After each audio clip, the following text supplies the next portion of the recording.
Yes. तो general characteristics हम solid क्या पढ़ रहे थे। सॉलिड चैप्टर हमने नया स्टार्ट किया है, फर्स्ट चैप्टर। और फर्स्ट चैप्टर में जो मेन पॉइंट्स हमें डिस्कस करने हैं वो है classification of solid based on the different binding force. तो बाइंडिंग फोर्स के अकॉर्डिंग सॉलिड को 4 कैटेगरी में डिवाइड किया है, molecular solid, ionic solid, covalent solid and metallic solid. उसके बाद में हमें देखना है difference between amorphous and crystalline solid. ये सीबीएसई का लेटेस्ट सिलेबस है 2021 के लिए, एग्जाम के लिए जो रिड्यूस किया है सिलेबस वो है। सॉलिड स्टेट चैप्टर में हमें क्या पढ़ना है वो देख लो आप।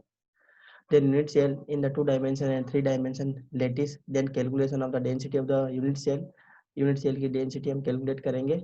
then packaging in solid हम पढ़ेंगे। then packing efficiency पढ़ेंगे, voids पढ़ेंगे। then number of units, number of atoms per unit cell हम पढ़ने वाले हैं इसी चैप्टर के अंदर।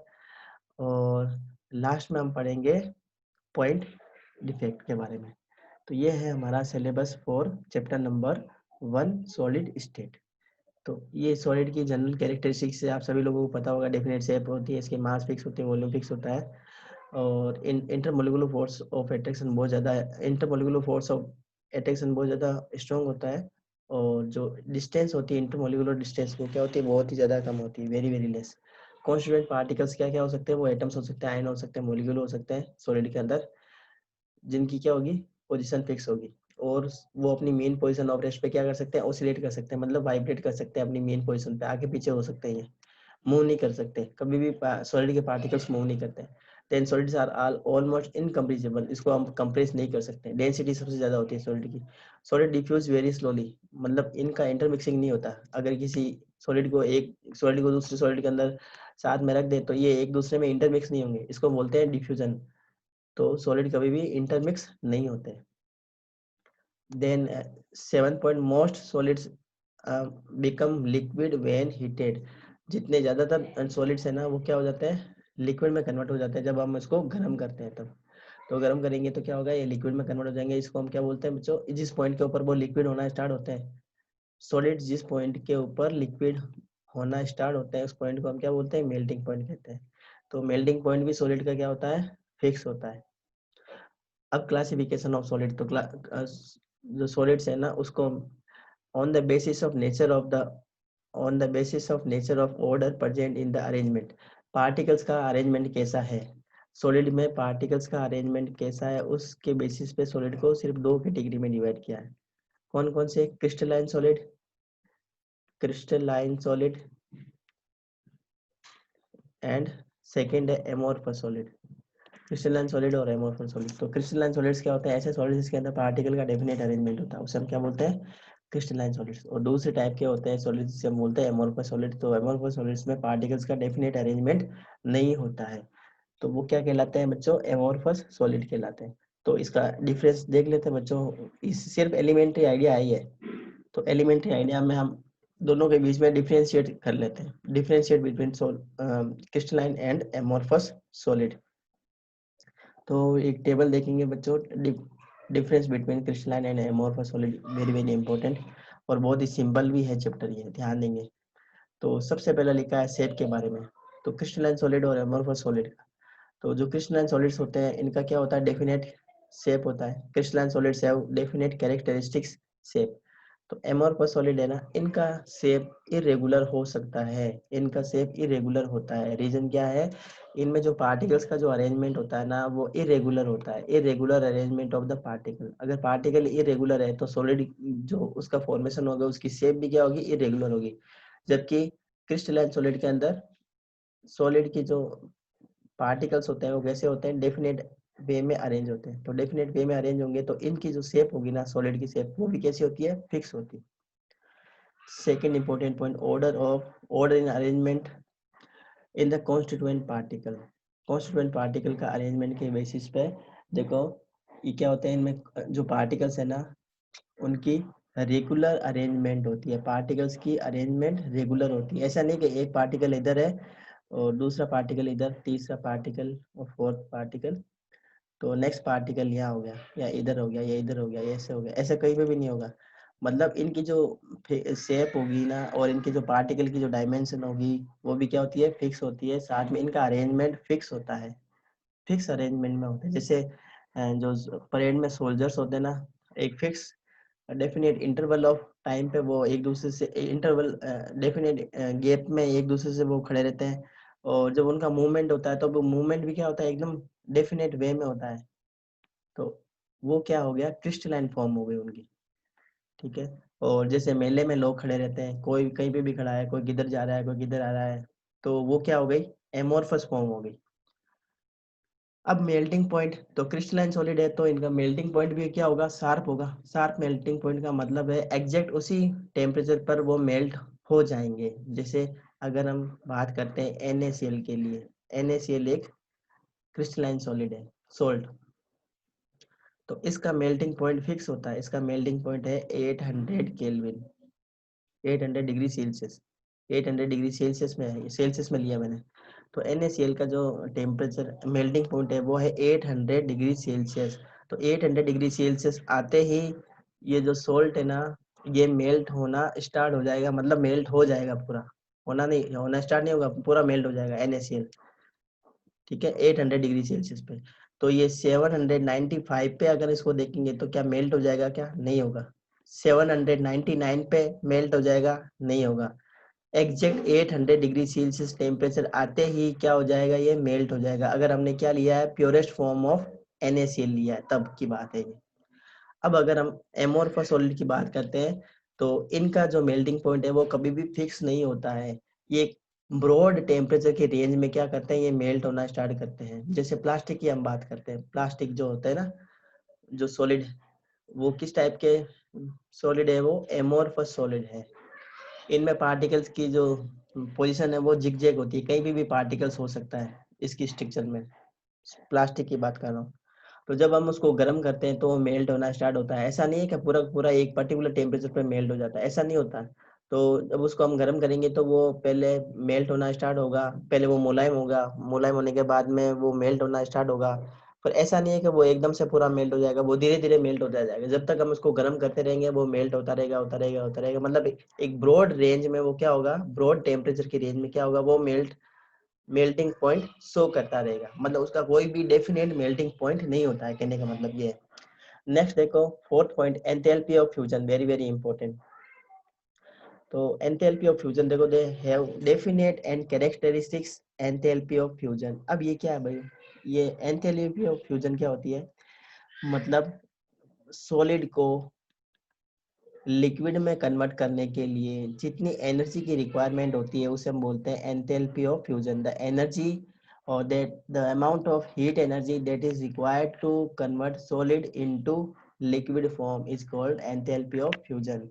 तो डेफिनेट होती है, ऐसा नहीं कि सारे सॉलिड्स जो है उनकी एक जैसी एंथैल्पी ऑफ फ्यूजन होगी, ये भी अलग अलग वेरी करती है। मतलब कोई किसी सॉलिड के अंदर स्ट्रॉन्ग बॉन्ड ऑफ अट्रैक्शन होगा, अगर स्ट्रॉन्ग बॉन्ड ऑफ अट्रैक्शन होगा तो उसकी एंथैल्पी ऑफ फ्यूजन उतनी ज्यादा बढ़ जाएगी। अगर कोई सॉलिड है जिसमें intermolecular force of attraction weak है तो उसकी एंथैल्पी ऑफ फ्यूजन क्या हो जाएगी, कम हो जाएगी।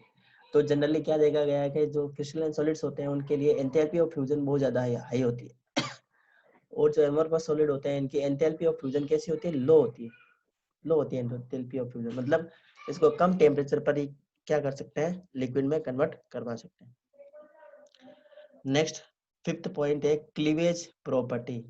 क्लीवेज प्रॉपर्टी का मतलब है जब हम क्रिस्टलाइन सॉलिड को कट करते हैं तो कट करेंगे तो एक शार्प एज दिख दिख हमें मिलती है, शार्प एज मिलती है।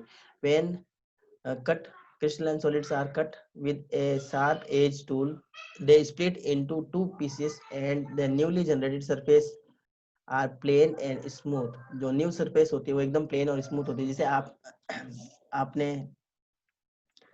सोडियम के पीस को कट किया होगा लेबोरेटरी के अंदर, सोडियम मेटल, जिसको हम बहुत सॉफ्ट मेटल होती है, जिसको हम चाकू से हम आराम से काट सकते हैं। तो जब इसको हम काटते हैं ना तो एकदम स्मूथ सरफेस मिलती है हमें। ऐसा नहीं कि ऐसी इरेगुलर सरफेस नहीं मिलती, एकदम हमें कैसी मिलेगी, स्मूथ सरफेस मिलती है। अगर हम एक सोडियम के पीस को कट करते हैं तो इस टाइप से दो पीसेस में कन्वर्ट हो जाएंगे। एक बड़ा पीस होगा, इसको हम अगर हम कट करेंगे यहाँ से तो दो पीसेस में कन्वर्ट हो जाएगा, और जो सरफेस होगी वो कैसी होगी, एकदम स्मूथ होगी। और दूसरा टाइप एमोर्फस सॉलिड है, इसको अगर हम कट करते हैं तो जो सरफेस होती है वो कैसी होगी, रफ सरफेस होगी या इरेगुलर सरफेस होगी। अब इम्पोर्टेंट पॉइंट है, 6 पॉइंट, एनएंसियोट्रॉपी। तो क्रिस्टलाइन सॉलिड क्या होते हैं, एनान्सियोट्रोपिक होते हैं, ये ध्यान देना, ये इंपॉर्टेंट पॉइंट है, एनान्सियोट्रोपिक होते हैं and they show different physical properties in the different direction. तो जो क्रिस्टलाइन सॉलिड्स होते हैं वो डिफरेंट फिजिकल प्रॉपर्टीज शो करते हैं, जैसे रिफ्रैक्टिव इंडेक्स है, रिफ्रैक्टिव इंडेक्स डिफरेंट शो करेंगे। अगर हम डिफरेंट क्रिस्टलाइन सॉलिड के अंदर डिफरेंट एंगल से अगर हम रिफ्रैक्टिव इंडेक्स फाइंड करना चाहते हैं तो सेम क्रिस्टलाइन सॉलिड अलग अलग टाइप के रिफ्रैक्टिव इंडेक्स शो करेगा। इसको हम क्या बोलते हैं, एनान्सियोट्रोपिक। और जो एमआर पर सॉलिड होते हैं वो आइसोट्रोपिक होते हैं। कैसे होते हैं, आइसोट्रोपिक होते हैं। ये मतलब इनमें कहीं पे भी आप रिफ्रैक्टिव इंडेक्स चेक करो सेम ही आएगा। इसमें अगर फिजिकल प्रॉपर्टी में, जैसे हम फिजिकल प्रॉपर्टी में रिफ्रैक्टिव इंडेक्स चेक करते हैं सॉलिड का, तो अगर हम एमोर्फस सॉलिड में हम चेक करते हैं इसका रिफ्रैक्टिव इंडेक्स, तो रिफ्रैक्टिव इंडेक्स क्या आएगा, सेम आएगा। अब देखो नेचर में जो क्रिस्टलाइन सॉलिड्स होते हैं ये true solid, they are true solid. और amorphous solids are pseudo solid, इनको स्यूडो सॉलिड की कैटेगरी दिया गया है। या फिर इसको हम सुपर कूल्ड लिक्विड कहते हैं, जैसे ग्लास होते हैं ना, glass are super cooled liquid, इनको सुपर कूल्ड लिक्विड कहते हैं ग्लास को। तो बहुत पुराने बिल्डिंग्स में जो ग्लास पेन लगे होते हैं विंडोज में, आपने देखा होगा। तो ग्लास पेन ऊपर से ना, जब काफी टाइम हो जाता है ना, 15-20 साल 20-25 साल पुराने जो ग्लास लगे ना, वो ऊपर से तो हो जाते हैं पतले और नीचे से हो जाते हैं मोटे, नीचे से हो जाते हैं थिक और ऊपर से रह जाते हैं पतले। इसका मतलब ये जो है ना ग्लास, ये क्या होता है, फ्लो होने लग जाता है नीचे की साइड डायरेक्शन में। तो नीचे की साइड में आपको ये मोटे दिखते हैं और ऊपर की साइड में ये पतले दिखते हैं। जो ग्लास है ना, ये किसका एग्जाम्पल है, ये ग्लास है, रबर है, प्लास्टिक है, all are example of amorphous solid. और क्रिस्टलाइन सॉलिड्स तो आप जानते ही होंगे, क्रिस्टल जितने भी जैसे आयोनिक कंपाउंड जितने भी है ना, लेबोरेटरी में जितने भी आयोनिक कंपाउंड है, और आयोनिक कंपाउंड आज तक आप लोगों ने जितने सीखे हैं वो सारे के सारे किसके एग्जाम्पल है, क्रिस्टलाइन सॉलिड के एग्जाम्पल है।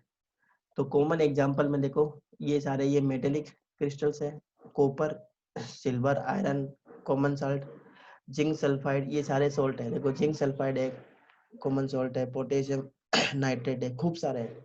A number of salts, ionic salts are there, all are example of crystalline solid।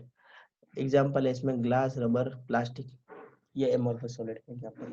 इसी टाइप से सल्फर, जो सल्फर है ना वो भी एमोर्फस सॉलिड होती है, एमोर्फस सॉलिड है।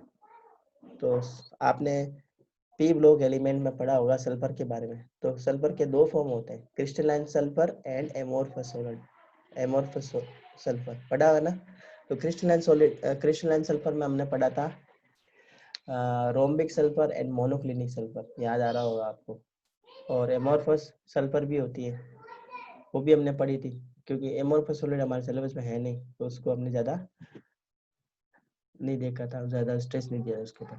अब देखो यूजेस क्या है एमोर्फस सॉलिड का, इससे कोई पूछता नहीं है वैसे। ये यूजेस है, बहुत सिंपल है यूजेस, आप इसको देख सकते हैं। हाँ, अब हम करते हैं important point, classification of crystalline solid. तो क्रिस्टलाइन सॉलिड्स को इंटरमोलिकुलर फोर्स ऑफ अट्रैक्शन के बेसिस पे 4 कैटेगरी में डिवाइड किया है। On the basis of intermolecular force of attraction, crystalline solids are classified into 4 part.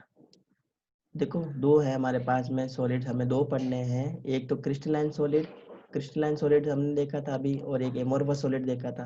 Crystalline solid का मतलब क्या है, पार्टिकल कैसे है, एक डेफिनेट वे में अरेंज है, उसको हम बोलते हैं क्रिस्टलाइन सॉलिड। एमोर्फस सॉलिड के अंदर क्या होता है, पार्टिकल्स जो होते हैं वो डेफिनेट वे में अरेंज नहीं होते।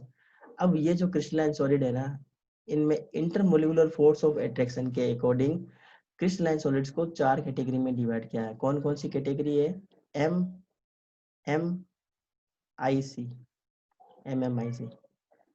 देखो M का मतलब है molecular solid, metallic solid, molecular solid, metallic solid, ionic solid and covalent solid, ये 4 कैटेगरी। तो ये हो गया देखो, molecular solid, metallic solid, ionic solid and covalent solid. तो आपको पता है बच्चों, दो टाइप के बॉन्ड होता है, आयोनिक बॉन्ड होते हैं, कोवलेंट बॉन्ड होते हैं। तो इससे भी आप याद रख सकते हो। और एम याद रख लो, डबल बार एम 2 बार लिख दो। एम का मतलब यहाँ पे मोलिकुलर सॉलिड है, दूसरा एम का मतलब है यहाँ पे मेटेलिक सॉलिड, फिर आयोनिक सॉलिड और कोवलेंट सॉलिड। तो ऐसे आप इसको याद रख सकते हैं। तो सबसे पहले हम देख लेते हैं बच्चों मोलिकुलर सॉलिड्स क्या होते हैं। देखो नाम लिखा मोलिकुलर सॉलिड, इसका मतलब इसमें क्या होंगे, मोलिक्यूल्स होंगे। मोलिक्यूल्स होंगे तो इसमें फोर्स ऑफ अट्रैक्शन क्या होगा, मोलिक्यूल्स के बीच में फोर्स ऑफ अट्रैक्शन बहुत कम होता है, ध्यान देना आप बात। मोलिक्यूल्स के अंदर फोर्स ऑफ अट्रैक्शन बहुत कम होता है, तो इसमें कौन सा होगा force, London force of attraction होगा, लंदन फोर्स ऑफ अट्रैक्शन, या इसको हम बोलते हैं डिस्पर्सन, डिस्पर्स फोर्स, क्या बोलते हैं इसको हम, डिस्पर्सन फोर्स भी बोल सकते हैं। The molecules are held together by dispersion force, ये देखो डिस्पर्सन फोर्स और लंदन फोर्स। और इसको और हम क्या बोल सकते हैं, डाइपोल डाइपोल फोर्स और हाइड्रोजन बॉन्डिंग। तो इनमें हाइड्रोजन बॉन्डिंग तो सबसे वीक बॉन्ड होता है, हाइड्रोजन बॉन्ड आपको पता होगा। और जो डाइपोल डाइपोल मोमेंट वाला जो फोर्स, डाइपोल डाइपोल फोर्स होता है, ये भी बहुत वीक होता है। डिस्पर्सन फोर्स इसको बोल दो, लंदन फोर्स बोल दो, ये सारे वीक फोर्स के एग्जांपल है। बहुत ही कम फोर्स लगाने से, बहुत कम हीट देने से ये क्या हो जाएगा, अपने मॉलिक्यूल्स के अंदर डिसोसिएट हो जाएंगे। तो उन्हें हम बोलते हैं बच्चों मॉलिक्यूलर सॉलिड। ये दो कैटेगरी के हैं। मॉलिक्यूलर सॉलिड को भी दो कैटेगरी में डिवाइड किया हुआ है, नॉन पोलर मॉलिक्यूलर सॉलिड और पोलर मॉलिक्यूलर सॉलिड। तो नॉन पोलर मॉलिक्यूलर सॉलिड क्या है, देखो नाम ही क्या है, नॉन पोलर। इसका मतलब इनके मॉलिक्यूल्स के अंदर किसी भी टाइप की कोई भी पोलरिटी नहीं होगी, नॉन पोलर मॉलिक्यूल्स होंगे ये। तो नॉन पोलर मॉलिक्यूल्स का मतलब आपको पता होगा, अगर मॉलिक्यूल्स के अंदर जो एटम्स है ना, मॉलिक्यूल्स में जो एटम्स होते हैं बच्चों, अगर उनमें इलेक्ट्रोनेगेटिविटी का डिफरेंस बहुत कम होता है तो वो नॉन पोलर मॉलिक्यूल होता है, आपको पता होना चाहिए। और पोलर मॉलिक्यूल क्या होते हैं, अगर मॉलिक्यूल्स में जो एटम्स है ना बच्चों, मॉलिक्यूल्स में जो एटम्स है उसके बीच में इलेक्ट्रोनेगेटिविटी में कुछ डिफरेंस होता है तो मॉलिक्यूल्स कैसा हो जाएगा, वो पोलर मॉलिक्यूल हो जाएगा। हम बात किसकी कर रहे हैं, non polar molecule, molecular solid की बात कर रहे हैं। तो नॉन पोलर मॉलिक्यूलर सॉलिड में क्या होगा, मॉलिक्यूल्स के बीच में पोलरिटी नहीं होगी बिल्कुल भी। अब पोलरिटी नहीं है तो इसके बीच में फोर्स ऑफ अट्रैक्शन भी बहुत कम वीक होगा। फोर्स कैसा होगा, जैसा अभी हमने पढ़ा है, डिस्पर्सन फोर्स बोल दो इसको, या इसको लंदन फोर्स बोल दो, या इसको डाइपोल डाइपोल फोर्स बोल सकते हैं, कुछ भी इसको हम, कुछ भी नाम से इसको हम एक्सप्लेन कर सकते हैं। तो देखो किस किस टाइप के ये सॉलिड है, दो टाइप ऑफ क्रिस्टलाइन सॉलिड्स है ये, क्रिस्टलाइन सारे के सारे, क्योंकि क्रिस्टलाइन सॉलिड्स का हम क्लासिफिकेशन पढ़ रहे हैं। क्रिस्टलाइन सॉलिड्स को चार कैटेगरी में डिवाइड किया, मैं वापस बता रहा हूँ, क्रिस्टलाइन सॉलिड्स को चार कैटेगरी में डिवाइड किया on the basis of their intermolecular force of attraction. देखो ध्यान से सुनो बच्चों, सॉलिड स्टेट के अंदर सॉलिड्स को सिर्फ दो पूरे सॉलिड्स को सिर्फ दो कैटेगरी में डिवाइड किया है on the basis of arrangement of the particle, on the basis of arrangement of particles, solid states are divided into two category. First है क्रिस्टलाइन सॉलिड और दूसरा है एमोर्फस सॉलिड। क्रिस्टलाइन सॉलिड्स में क्या होता है, डेफिनेट पार्टिकल्स की arrangement होती है, एमोर्फस में इनडेफिनेट पार्टिकल्स की अरेंजमेंट होती है। फिर हम क्या, हमारे सिलेबस में क्या है, सिर्फ क्रिस्टलाइन सॉलिड के बारे में ही पढ़ना है। तो क्रिस्टलाइन सॉलिड्स को आगे फिर चार कैटेगरी के अंदर डिवाइड किया है on the basis of intermolecular force of attraction. तो क्रिस्टलाइन सॉलिड्स को चार कैटेगरी में डिवाइड किया है। कौन कौन सी कैटेगरी अभी हम देख ली थी, M M and I C, molecular solid, metallic solid, ionic solid and covalent solid. अभी जो मेटेलिक मोलिकुलर सॉलिड है ना, इनको दो कैटेगरी में डिवाइड किया है। कौन कौन सी कैटेगरी है इनकी, एक है नॉन पोलर मोलिकुलर सॉलिड और दूसरा है पोलर मोलिकुलर सॉलिड। तो नॉन पोलर में क्या होगा, इन मोलिक्यूल्स के बीच में किसी भी टाइप की कोई पोलरिटी नहीं होगी। तो किस किस टाइप के इसमें मॉलिक्यूल्स हो सकते हैं, इसमें नोबल गैस के हो सकते हैं, हीलियम नियोन आर्गन गैसेस के मॉलिक्यूल हो सकते हैं, जो कैसे होते हैं, नॉन पोलर मॉलिक्यूल्स होते हैं, नॉन पोलर होते हैं। आपको पता ही है, नियोन है, आर्गन है, ये सारे कैसे होते हैं, नॉन पोलर होते हैं। ठीक है, यस, हाँ। और एग्जांपल इसमें देखो, solid helium, solid helium is example of non polar molecular solid. इसी टाइप से देखो, solid argon, solid hydrogen, solid carbon dioxide, जिसको आप क्या बोलते हैं, ड्राई आइस बोलते हैं, पता है आपको, dry ice, solid carbon dioxide को हम ड्राई आइस कहते हैं।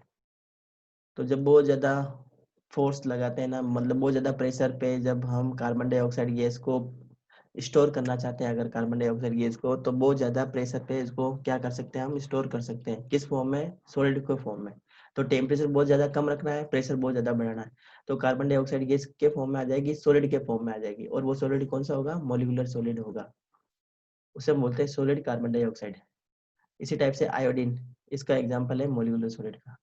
तो इसके कैरेक्टरिस्टिक क्या क्या है? जनरली सॉफ्ट होते हैं, सॉफ्ट होंगे क्योंकि मॉलिक्यूल्स कैसे है? नॉन पोलर है, इनके बीच में अट्रैक्शन होता ही नहीं है बिल्कुल।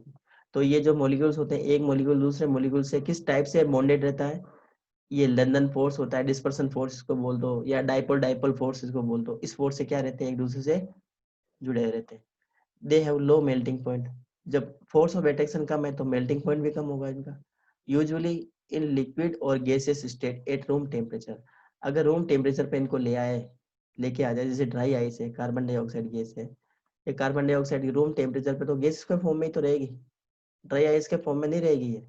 अगर CO2 जो है ना, ये ड्राई आइस, इसको रूम टेम्परेचर पे ले आए, तो ये जो ड्राई आइस है ना, वापस किस में कन्वर्ट हो जाएगी? गैस में कन्वर्ट हो जाएगी, कार्बन डाइऑक्साइड गैस में कन्वर्ट हो जाएगी। तो रूम टेम्परेचर पे ये या तो गैसेस फॉर्म में रहेंगे या फिर लिक्विड के फॉर्म में रहेंगे, ठीक है। और अगर इसको प्रेशर बढ़ा दिया जाए और टेम्परेचर कम कर दिया जाए तो CO2 वापस ड्राई आइस में कन्वर्ट हो सकती है। हाँ, नेक्स्ट है नॉन कंडक्टेंस ऑफ इलेक्ट्रिसिटी, मतलब पुअर कंडक्टर होते हैं, या इंसुलेटर भी बोल सकते हैं, इंसुलेटर ऑफ इलेक्ट्रिसिटी, क्योंकि इनमें कोई भी पोलर मॉलिक्यूल है ही नहीं, और पोलर मॉलिक्यूल नहीं है तो इसमें इलेक्ट्रॉन्स का फ्लो नहीं होगा, इलेक्ट्रॉन्स का फ्लो नहीं होगा तो इलेक्ट्रिसिटी भी कंडक्ट नहीं करेंगे। नेक्स्ट है polar molecule, polar molecular solid. तो देखो नाम है इसमें पोलर, तो मतलब मॉलिक्यूल्स के अंदर क्या है? पोलरिटी आएगी। तो एग्जांपल हम ले सकते हैं, देखो solid HCl, solid SO2, solid ammonia, examples are polar molecular solid.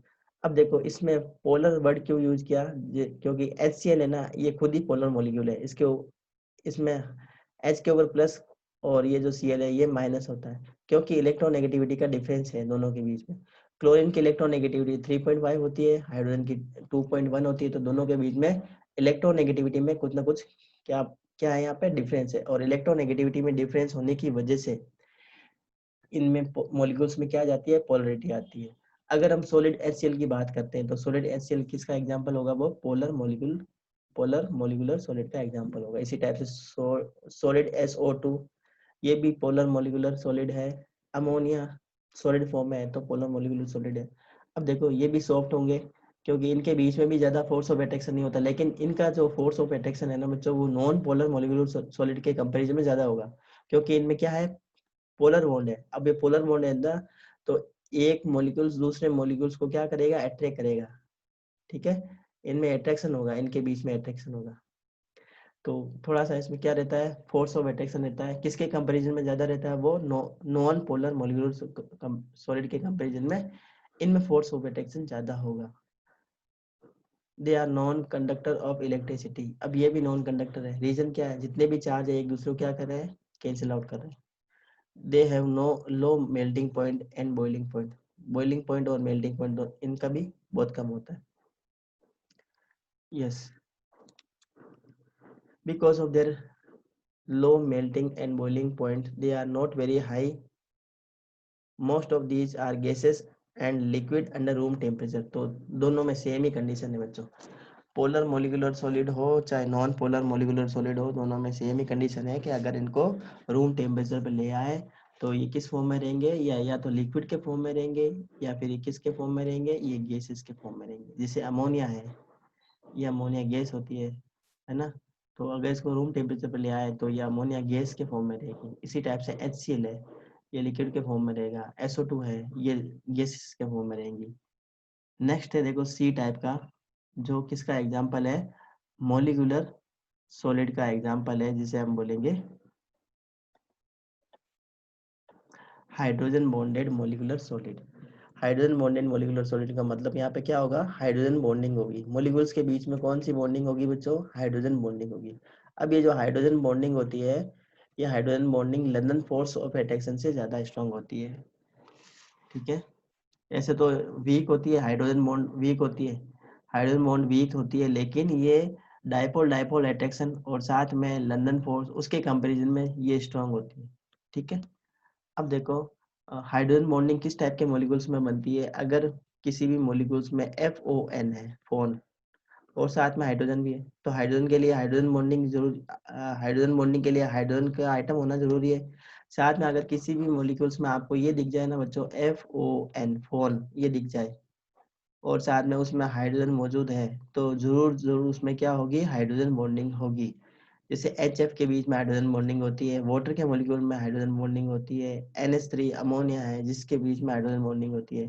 तो ऐसे सभी मॉलिक्यूल जिसमें आपको एटम क्या क्या दिख जाए, फ्लोरीन, ऑक्सीजन, नाइट्रोजन दिख जाए, साथ में हाइड्रोजन भी हो उसमें, अगर उस मॉलिक्यूल के अंदर, तो उसमें क्या होगी? हाइड्रोजन बॉन्डिंग होगी। हाँ, तो जनरली वोलेटाइल लिक्विड होते हैं, जैसे वाटर की अगर हम बात करते हैं तो water is a polar hydrogen bonded molecular solid. अब वाटर कैसे सॉलिड हुआ? वाटर सॉलिड का मतलब यहाँ पे है कि अगर वाटर का टेम्परेचर हम कम कर दें तो किसके फॉर्म में हो जाएगा? ये कन्वर्ट हो जाएगा, ये आइस के फॉर्म में कन्वर्ट हो जाएगा। अब ये जो आइस की जो कंडीशन है ना, ये सॉलिड होता है आइस, आपको पता है। ये जो आइस है ना, ये है हाइड्रोजन बॉन्डेड मॉलिक्यूलर सॉलिड, क्योंकि अब ये आइस है। अब आइस के अंदर मॉलिक्यूल्स होंगे, किसके होंगे? वाटर के होंगे।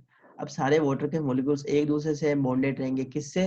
हाइड्रोजन बॉन्डिंग से बॉन्डेड रहेंगे। हाइड्रोजन बॉन्डिंग होती है, आपको पता है, वो आइस के अंदर। हाँ, they are non conductor of electricity. Electricity के बेड बेड कंडक्टर होते हैं या इंसुलेटर, इसको हम बोल सकते हैं। मेल्टिंग बॉइलिंग पॉइंट, ये भी क्या होते हैं? जनरली इनके हायर होते हैं as compare to non polar molecular solid and polar molecular solid. इसके कंपैरिजन में इनके हाइड्रोजन, इनकी मेल्टिंग पॉइंट और बॉइलिंग पॉइंट क्या होती है? थोड़ी सी स्लाइटली ज्यादा होती है। रीजन यहाँ पे क्या है? रीजन यहाँ पे यही है, हाइड्रोजन बॉन्डिंग। जो हाइड्रोजन बॉन्डिंग होती है ना, हाइड्रोजन बॉन्डिंग, ये थोड़ी सी ज्यादा स्ट्रांग होती है as compare to dipole dipole dipole dipole interaction and London force of attraction. उसके कंपैरिजन में हाइड्रोजन बॉन्डिंग ज्यादा क्या होती है? स्ट्रांग होती है। तो इतनी भी ज्यादा स्ट्रांग नहीं होती है कि ये टूटेंगे नहीं, बहुत आसानी से ये ब्रेक भी हो जाते हैं, लेकिन इनके लिए थोड़ी सी ज्यादा एनर्जी की रिक्वायरमेंट होगी। सेकंड हम पढ़ लेते हैं आयोनिक सॉलिड के बारे में, very very important. Ionic solid,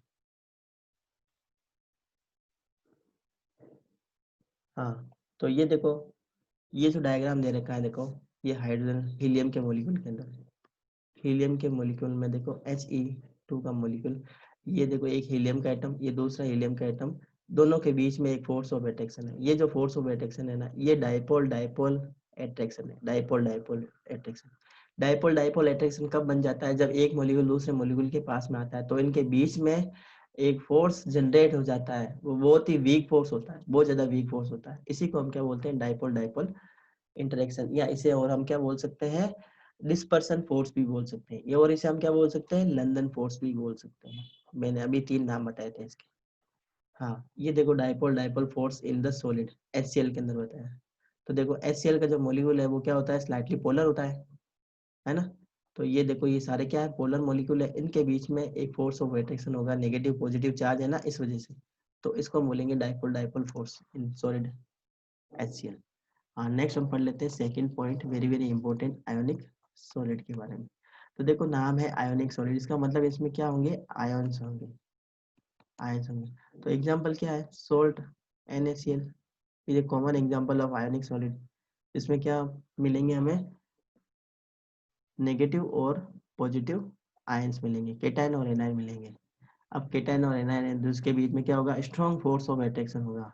अब स्ट्रॉन्ग फोर्स ऑफ अट्रैक्शन होगा तो इनको ब्रेक करना बहुत ज्यादा मुश्किल का टास्क हो जाएगा, मतलब ज्यादा अमाउंट में एनर्जी देनी पड़ेगी, तब जाके ये ब्रेक होंगे। ये जो फोर्स ऑफ अट्रैक्शन है ना, इसको ब्रेक करने के लिए ज्यादा अमाउंट में हमें एनर्जी देनी पड़ेगी। इसका मतलब इनकी एंथैल्पी ऑफ फ्यूजन क्या होगी बच्चों?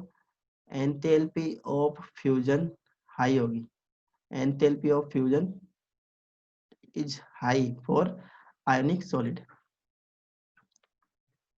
Yes, ionic solids consist of positive negatively charged ion arranged in a regular manner throughout the solid. तो पूरे solid के अंदर, पूरे solid में आयंस मिलेंगे, पूरे के पूरे सॉलिड में आयंस होते हैं। अब ये जो आयंस है, इनके बीच में फोर्स ऑफ अट्रैक्शन होता है, और फोर्स ऑफ अट्रैक्शन किस टाइप का होता है? ये स्ट्रॉन्ग फोर्स ऑफ अट्रैक्शन होता है किस किस के बीच में स्ट्रॉन्ग फोर्स ऑफ अट्रैक्शन होता है? पॉजिटिव और नेगेटिव आयन के बीच में स्ट्रॉन्ग फोर्स ऑफ अट्रैक्शन होता है। अब रेगुलर अरेंजमेंट होता है आयंस का, जैसे NaCl की अगर हम बात करते हैं तो जो सोडियम होता है वो 6Cl से सराउंडेड रहता है, 6Cl नेगेटिव से सराउंडेड रहेगा Na पॉजिटिव, और जो एक Cl नेगेटिव है, एक Cl नेगेटिव वो 6 पॉजिटिव Na से सराउंडेड रहता है। इस चैप्टर के अंदर हम इसको डिटेल में पढ़ने वाले हैं। तो ionic solids are very high having very high melting point and very hard and brittle, बहुत ज़्यादा हार्ड होते हैं। और ब्रिटल का मतलब है अगर इसको तोड़ा जाए, इसके ऊपर हथौड़े से मारा जाए, जैसे आयनिक सॉलिड है, जैसे सोल्ट है, इसको अगर हम इसको जमीन पे गिराते हैं या इसके ऊपर पत्थर से इसको चोट करते हैं सोडियम क्लोराइड को, तो ये पूरा अपने पार्टिकल्स के अंदर डिसोसिएट हो जाएगा, मतलब ये पूरा बिखर जाएगा, कहने का मतलब ये, उसको बोलते हैं ब्रिटल। जैसे कांच होता है ना, कांच को ऊपर से नीचे गिराओ तो कैसे हो जाएगा, वो बिखर जाता है ना, तो इसी टाइप से ये सॉलिड्स होते हैं, आयनिक solid. Yes, very high melting point और बॉइलिंग पॉइंट, इसका हमने डिस्कशन कर लिया। Yes, poor conductor of electricity. अब ये देखो, ये जो सॉलिड स्टेट में इलेक्ट्रिसिटी को कंडक्ट नहीं करेंगे, ये अगर सॉलिड स्टेट में है ना, आयोनिक सॉलिड अगर सॉलिड स्टेट में है तो इलेक्ट्रिसिटी को कंडक्ट नहीं करेंगे, लेकिन अगर ये मोल्टन स्टेट में आ जाए, मोल्टन स्टेट का मतलब है अगर इसको हम पिघाल दें, NaCl को अगर हम पिघाल देते हैं, इसको मेल्ट करवा देते हैं, NaCl को मेल्ट करवाने के लिए हमें टेम्परेचर कितना चाहिए, 800 डिग्री से 800 डिग्री सेल्सियस टेम्परेचर पे इसको क्या करना पड़ेगा, गर्म करना पड़ेगा। तो ये क्या आ जाएगा, NaCl मोल्टन स्टेट में आ जाएगा, NaCl मोल्टन स्टेट। अब ये जो मोल्टन स्टेट है ना, ये क्या करेगी, इलेक्ट्रिसिटी को कंडक्ट करेगी। और अगर इसको हम एक्वा सॉल्यूशन बना ले इसका, तो भी क्या करेगी, वो इलेक्ट्रिसिटी को कंडक्ट करेगी। यस, यही पूरा लिखा है इसमें। यस, ये देखो, ये हमने बता दिया, they have very high enthalpy of vaporisation, enthalpy of fusion भी ज्यादा है, एंथैल्पी ऑफ वेपोराइजेशन भी ज्यादा है। एंथैल्पी ऑफ वेपोराइजेशन का मतलब क्या होता है, the amount of heat that is required to convert solid into gases. Solid को डायरेक्ट गैस में कन्वर्ट करना है बच्चों, किसमें, सॉलिड को डायरेक्ट ही गैस में कन्वर्ट करना है। जैसे सब्लिमेशन प्रोसेस आपने छोटी क्लास में पढ़ लिया होगा, 9th क्लास में सीखा होगा आपने, सब्लिमेशन का प्रोसेस सीखा है ना।